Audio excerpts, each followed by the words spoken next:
So this is a short circuit. I'll be teaching Hector over here. You can wave and say hi. Hello. How to play. So for a 2-player game, you'll put your guy on the 2, and also in this case it's over here. So you'll be starting on the other side of the map next to me. And so the way we play short circuit, every turn you've got 3 circuit tiles that you can do whatever you like with.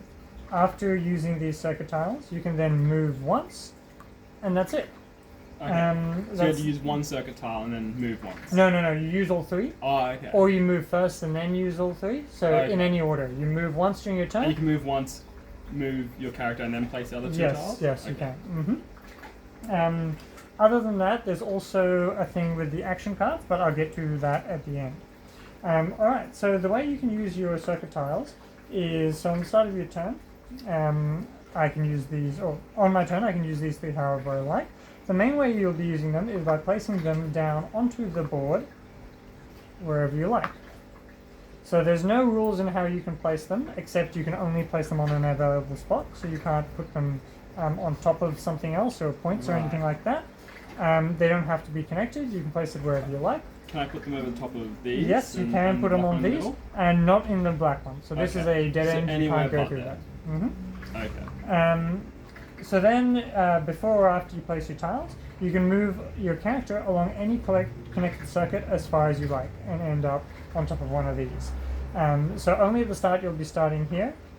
You will be always on top of the circuit after that, and you can't come off your tiles. So you can't go back to this tile here? Correct, yeah. Okay. You can place something on top of there after you move off it. But. Right, okay. Alright, now, other than placing those, there's a few other things you can do with your tiles. The second most common thing you'll be doing with them is, if you have a spare tile, you can discard it, and to pick up one of the top point tiles on a pile of points. You'll then have to put it onto your board from left to right. Okay? So you can't pick up, the other way, you can't pick up another tile from the same place you've already picked one up. Okay. So you aren't able to pick up all 3. But yeah, so you can discard a tile to pick up a point. Right, so you have to connect yourself over to the pile to be able to pick one up? Yep, and you can only pick it up if you're sitting on a circuit which is connected to the point tile as well. Alright? Then the other things you can do with your circuits is you can discard one to modify or replace another circuit on the board that has lower connectivity.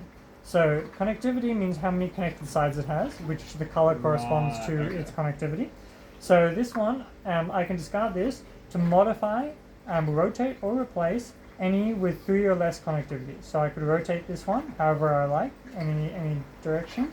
I could replace it with the one that I'm discarding, or I can also remove it. So I can discard this to remove this tile. Oh, okay. Can you discard other people's or only your own? Anyone's. So once they're on the board, it's not yours anymore. You can also rotate and replace the one under you, but not under anyone else, and you can't remove the one under you. So that's basically tiles and moving around. You can, at the end of your turn, after you've placed your tiles or used them and finished your movement, you then fill up your empty tiles back up to 3. You can choose to either choose any of the tiles from the tile pool, or get random ones from the bag. In the prototype, I don't have the bag with me, but this is going to be a little baggie that you randomly pick tiles from. So in this case, just close your eyes when you're picking from there. So you pick up either 3 random ones from the bag or from the pool. You can split among them, pick up one from here and a random one from the bag if you like. Now, spark tokens. What spark tokens do is, if you cross over a circuit over a spark location, this circuit will get destroyed and discarded, and you will get a spark token. Spark tokens are positive. They will give you 1 victory point at the end of the game, but you can only have a maximum of 5. You Right. can, though, at the beginning of your turn, and now this is what the card pool, the ability card pool is. There are 3 ability cards that can be purchased at the start of a turn. The price at the top here decides how many sparks they cost. And then if you buy it, you can do its ability. You can only buy one per turn at the start of your turn. So at the start of my turn, if I had this 1 spark, I could spend it and buy this card.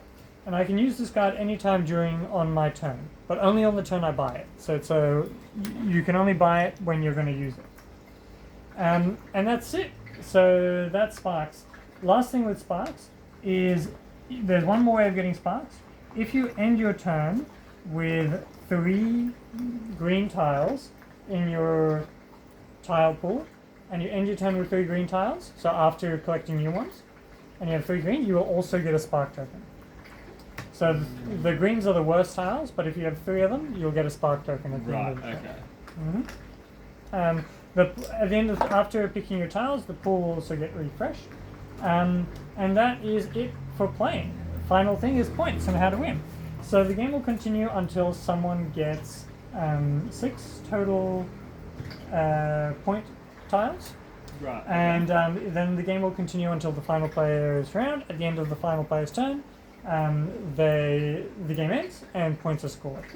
You'll get points equal to the number of the total number among all your scored point tiles, plus 5 bonus points for any same color next to each other. The shape is corresponding to color as well. Next to each other, you'll get 5 bonus points, and then 1 for every spark token. And that's it for points. So, for example, here, let's say I ended the game like this. So I would get 3 times 4, so 12, plus 6, so that's 18, plus 5 bonus, because I have the same color next to each other. So that would be 23, plus 2, so 25. Okay. 25 points. So if you notice, the same color piles are opposite each other on the map, so you're trying to get to them one after the other. But keep in mind, when you pick up a point tile, you have to place them left to right. All right, and that is about it.